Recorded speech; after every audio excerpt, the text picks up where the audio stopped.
Welcome back to the program. We're glad you've stayed with us on this second day of total media shutdown right here in Kenya. The main television stations, that is Citizen NTV as well as KTN, we've been forced to broadcast online, and the government apparently is not showing any kind of indication, that they're going to bring these television stations back on air. But that's a debate for another day. But tonight we're focusing on the situation in the youngest nation in Africa, that is South Sudan. And the African Union chief, Moussa Faki, said Sunday that the time has come to slap sanctions on those blocking peace in South Sudan, one of the most intractable wars facing African leaders as they meet in Ethiopia, that is Addis Ababa. That is where, of course, the AU has its headquarters. Now, at the opening of the 30th Annual African Union Summit in Addis Ababa, Faki deplored the quote-unquote unbelievable cruelty and senseless violence of warring parties in South Sudan, which has been torn apart by conflict since December 2013, just 2 years after gaining independence. Now, tens of thousands have died and nearly 4 million South Sudanese have been driven from their homes, while millions are going hungry in a humanitarian crisis expected to worsen as the lean season sets in. Now, the latest casualties to the conflict are 2 Kenyan pilots currently being held by rebel soldiers there. UN Secretary General Antonio Guterres pledges his support for, quote-unquote, any African initiative for a more robust response to the disregard of the truce in South Sudan. Solutions for African problems. The UN is aligned with IGAD and with the African Union in relation to South Sudan. In the meeting we had yesterday, there is a very strong commitment of the IGAD, of the African Union, to both the need to guarantee the success of the revitalization forum in relation to the peace agreement, but also to make sure that the cessation of hostilities is respected. And it was clear that if it is not respected, tougher measures need to be taken. And we will, as UN, support the initiatives that the IGAD and the African Union will find adequate for that purpose. They are a union, our union, and they are seeing the suffering of Africans in their own country. They have been fighting for over 50 years. They got independence. Everybody supported the independence. And some politicians decided to be greedy. They want power. Power by all means. Then, someone has to act. But I'm confident because the government wants peace. Yeah, that's my directive from the president. I want peace. In South Sudan, how can we avoid repeating our lack of understanding over this senseless violence that the warring parties inflict with indesirable cruelty on a population that has suffered too much? The time has come to impose sanctions on those who obstruct peace. I renew the support to the African Union for IGAD. Well, that story takes us straight to our discussion tonight on the situation of the South Sudan, that is the youngest nation in Africa. In studio, we have John Gashie, who is a regional affairs analyst. We also have Mohammed Jafar, who is organizing secretary, Kenya Union of Journalists. He also doubles up as a South Sudan affairs analyst. And joining us from his residence is Kosti Manibe, a former minister from South Sudan. Good evening, gentlemen, and welcome to the show. Welcome. Now, Manibe, let me begin with you. And apparently the African Union, just the other day on Monday, said it is open to imposing sanctions on leaders violating ceasefire in South Sudan. Do you think this is something that is needed to bring order back to South Sudan?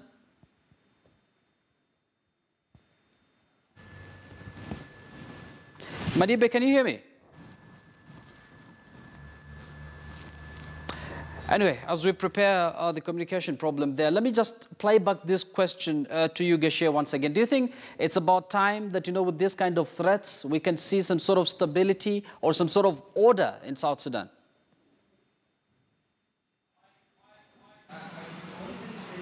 Perhaps it is coming a bit too late. Now, is it welcome? Yes, certainly it is. Perhaps in my view, that the international community and certainly the African Union and the regional bodies, IGAD and the East African community, and indeed the United Nations, they were slow in reacting, in responding to the tragedy in South Sudan. Now that for 4 years, and, you know, thousands of people dead, millions displaced, in both internally and externally. I just wish that this would have happened sooner than later. But that it has happened, I also pray that this is just not another diplomatic posturing on the part of the international community, that they will, in this time round, put their money where their mouths are and resolve the South Sudanese tragedy. It's been going on for too long, and there are a lot of people who, in many ways, both inside and outside South Sudan, who feel that the international community was distracted and did allow those that are directly responsible a lot of leeway, and they were hoodwinked, and they were manipulated, and they were taken advantage of, while the people of South Sudan paid the price. Yes, well said. Now, Mohammed, I'm sure you've heard what Gashia has been talking about. He hopes that the planned sanctions by AU there might bring order in South Sudan. But ceasefires have been, time and again, repeatedly violated in South Sudan. Do you think order is going to be restored with this kind of threats coming from the African Union? Actually, I think that this is the first time that the African Union has come out strongly to threaten imposition of sanctions and maybe freezing assets of the leaders who are perceived to be frustrating peace efforts in South Sudan. And maybe they are just following into the footsteps of the European countries and also the United States of America, which has over time been threatening sanctions on the leaders and the political elites in South Sudan, that if they don't actually adhere to the peace process, or maybe the signed agreement, that maybe the assets will be frozen and maybe some kind of sanctions imposed on them. And I think it's the first time that maybe the African Union seems to be understanding the conflict in South Sudan, and they're coming out strongly and telling their brothers in South Sudan that actually if you are not interested in peace, then we are going to target the leaders who are seen or perceived to be frustrating the peace efforts in that young nation. And I think that way this will work, because we have seen it working in the past when the other Western powers have threatened the sanctions. And I think when somebody is threatened by sanction, and we do know that most of these South Sudanese leaders and political elites actually they carry out their activities outside South Sudan, and mostly in the countries within the region. And if they are actually being pursued with sanctions and threats, then they may say it's time for them to pursue a real peace for the benefit of people of South Sudan. Yes, I'm sure everyone is watching, the world is watching. Now, allow me to engage Kosti Madiba, who is a former minister in South Sudan. Kosti, I believe you can hear me now. And before we even talk about the two Kenyan pilots who are still being held hostage by apparently some rebel factions in South Sudan, we've been talking about the planned sanctions by the African Union. Apparently, latest report indicate that the South Sudan government has criticized AU's proposal, and they're saying the sanctions call likely to derail peace process. I'd like to hear your view on this first.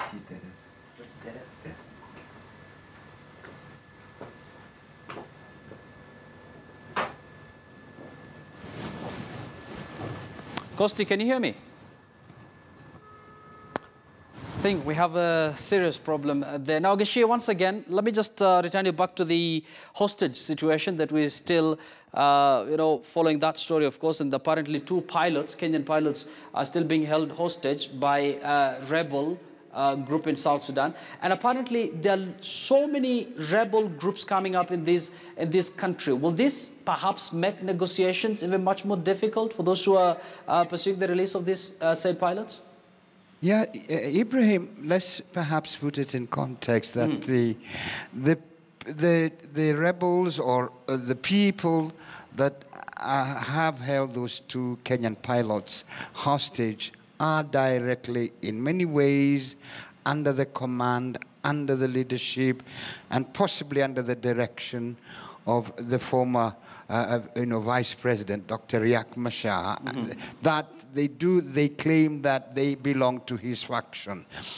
Can and has perhaps Kenya used its linkages or ties and with the Riek Machar faction to try and have the Kenyan pilots released? I would hope so. Can Kenya perhaps be more forceful or leverage itself with the Riek Machar faction? I believe so too. Has the Kenyan Foreign Ministry and indeed the Kenyan ambassador to South Sudan been able to make contact? I believe there have been efforts. All what I'm saying, Ibrahim, is that we as a country need to use our leverage with the rebels that are holding the Kenyan pilots, to have their release. Having said that, we perhaps again as a country regarding our policy towards South Sudan and indeed our engagement with all the various factions and leadership, perhaps we have failed to use our leverage sufficiently, in my view, to, one, push the process in South Sudan, two, protect Kenyan interest, and three, for lack of a better term, save the people of South Sudan. We have, in many ways, been caught up in all kind of scenarios that are competing political, commercial, financial, and possibly even security concerns. And we have not used, in my view, over the last 5 years, the strength, the political will, the economic will, the financial will that we have as a country in pushing for a peaceful resolution of the South Sudanese process. Have we done well? Yeah. I would say no.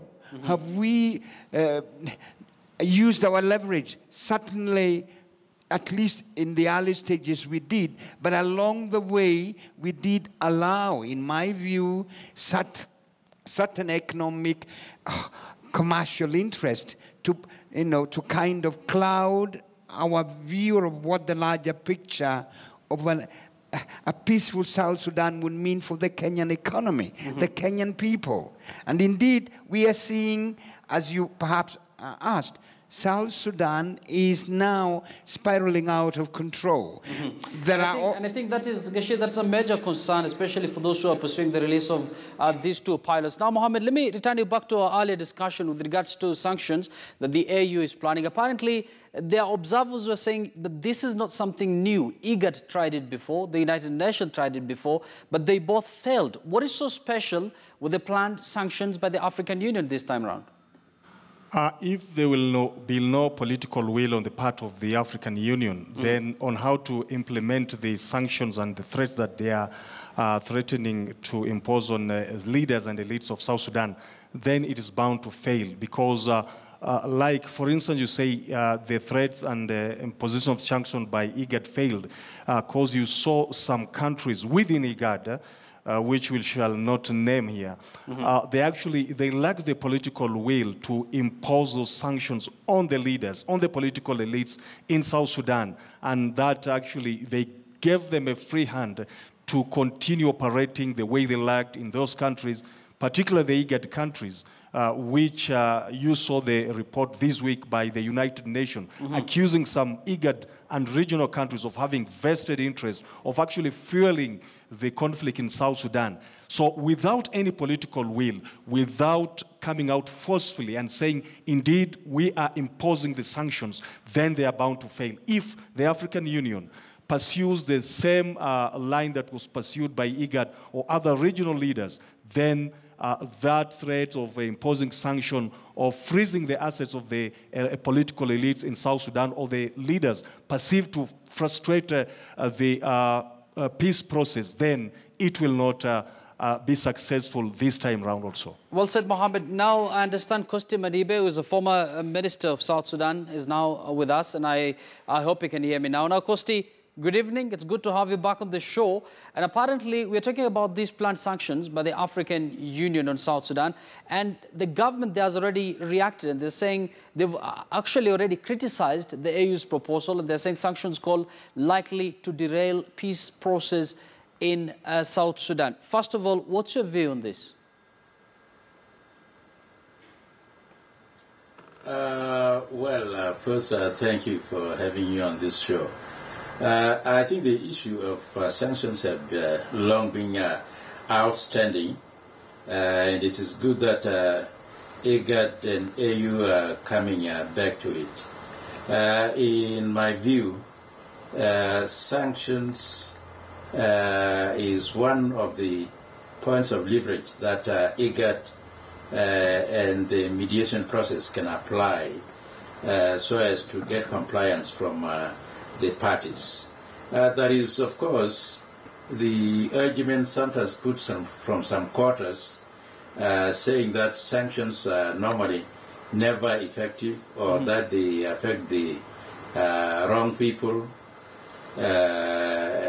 So it will be unproductive, or rather counterproductive. I don't agree with most of those views. In my view, and I strongly believe that if sanctions are targeted to individuals, it will not hurt the rest of the population. But two, those sanctions that are to target individuals must also be calibrated and targeted. For example, you don't put financial sanctions on a person who does not keep his money in the bank or in form of cash. If a person keeps his money in the form of, for example, cattle, imposing financial sanctions on that person. Yes, not, Mr. Maribe, don't you think imposing sanction has become some sort of a last resort for IGAD, you know, the United Nations, and now the letters to join in the bandwagon, the African Union? Apparently, about 4 million people in South Sudan are refugees. You know, million others are facing humanitarian crisis. I mean, the question many people are asking, up until when will this violence continue in South Sudan?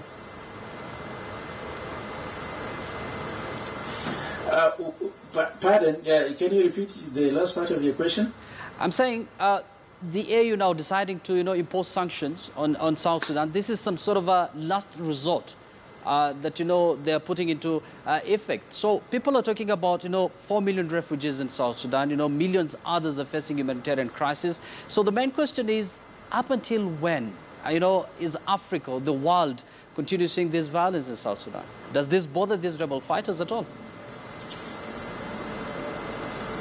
I don't think the sanctions that are being talked about is on South Sudan, except in one area, which is in the area of arms embargo. But all the other sanctions that are being talked about is on individuals, not on the country. I would surely agree that other than arms embargo, sanctions imposed on the country itself, yes, will definitely hurt the wrong people, the ordinary person.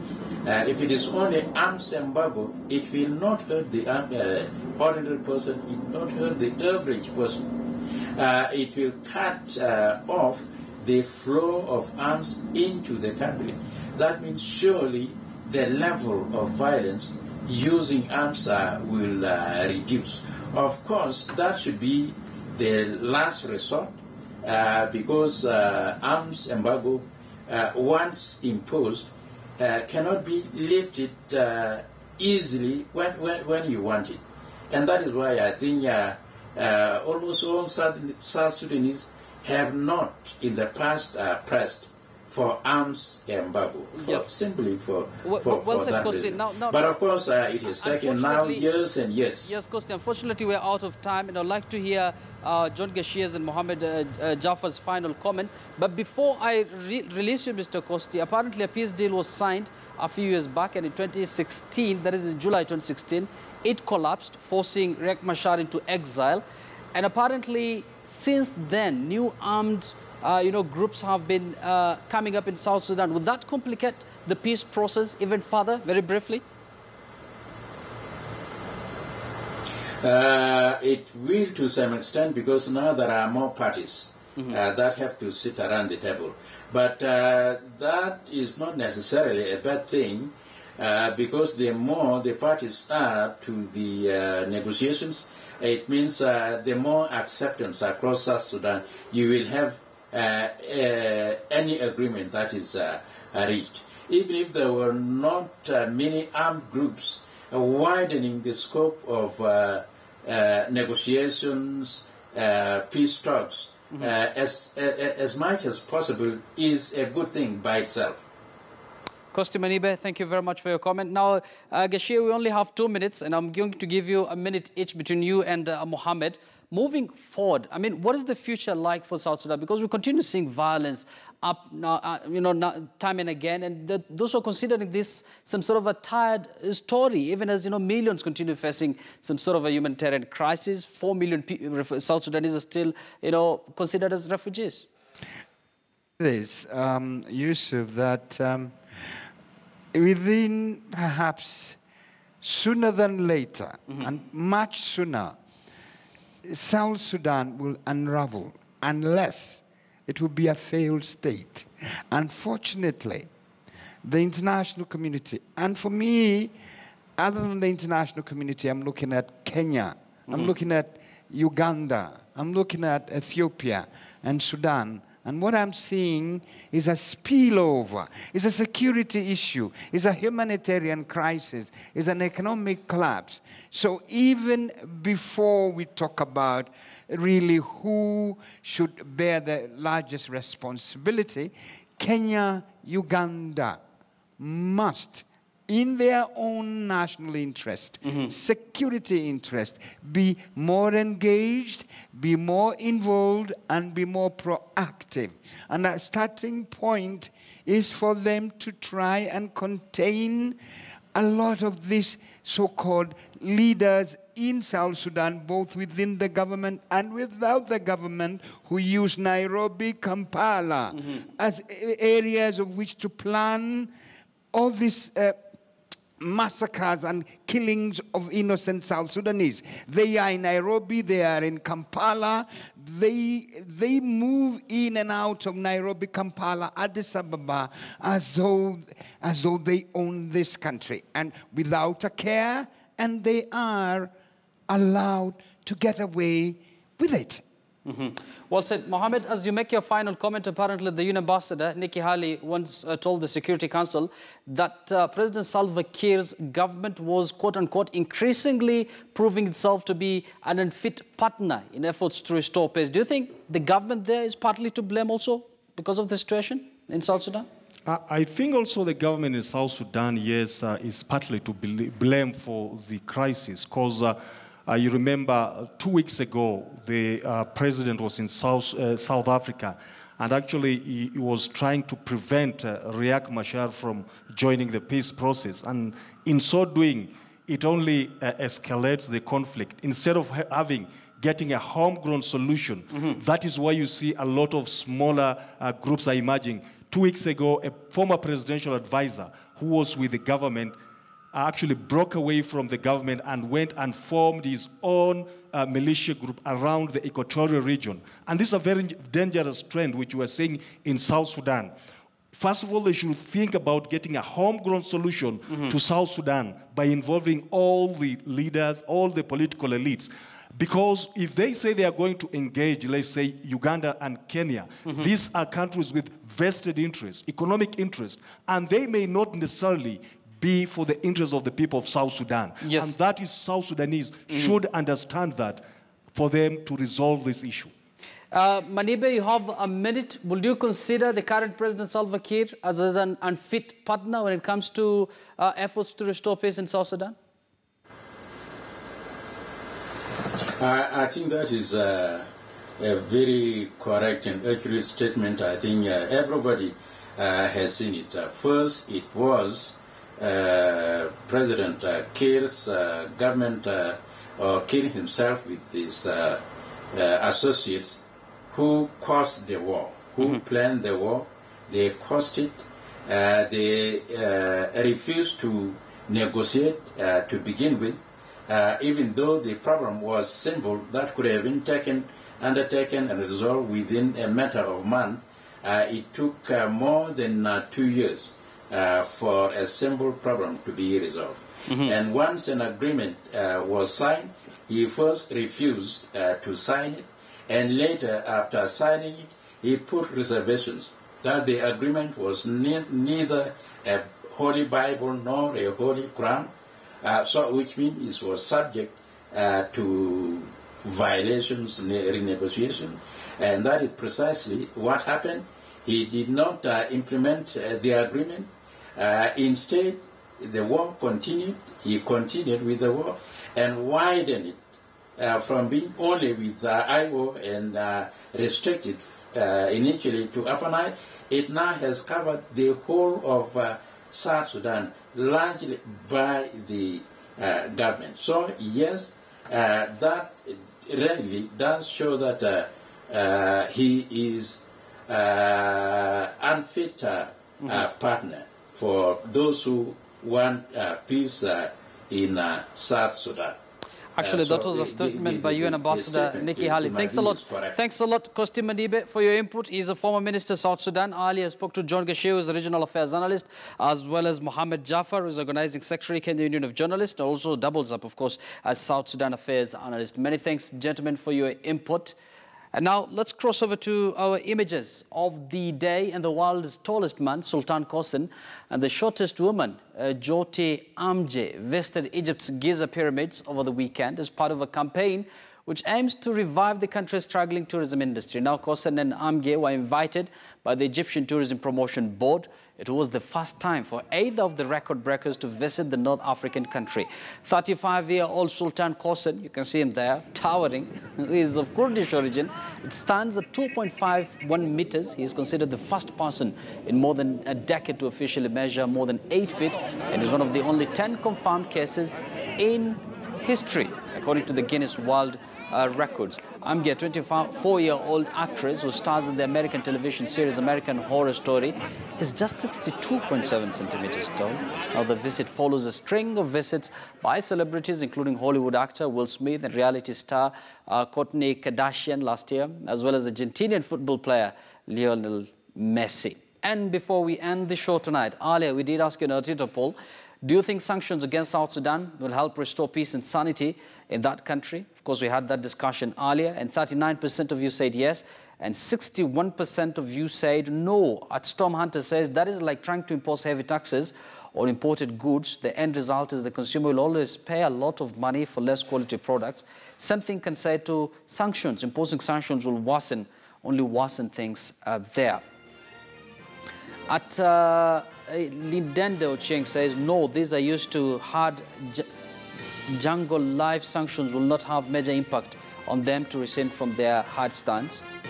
At Ward Seda says, why ask about South Sudan? Yet we have a lot of issues that need questions and answers here at home. Ward, I'm sure we have other shows which are going to talk about that. And then at Elisha Wakoya says, okay, forget about that. One final comment here. At Bing Charlie says, the war mentality cannot be changed by sanctions, hashtag South Sudan. Many thanks for your feedback there. And that brings us to the end of our program tonight. Many thanks for watching. My name is Yusuf Ibrahim. Let's meet again tomorrow, same place, same time. Bye-bye, and enjoy the rest of your evening.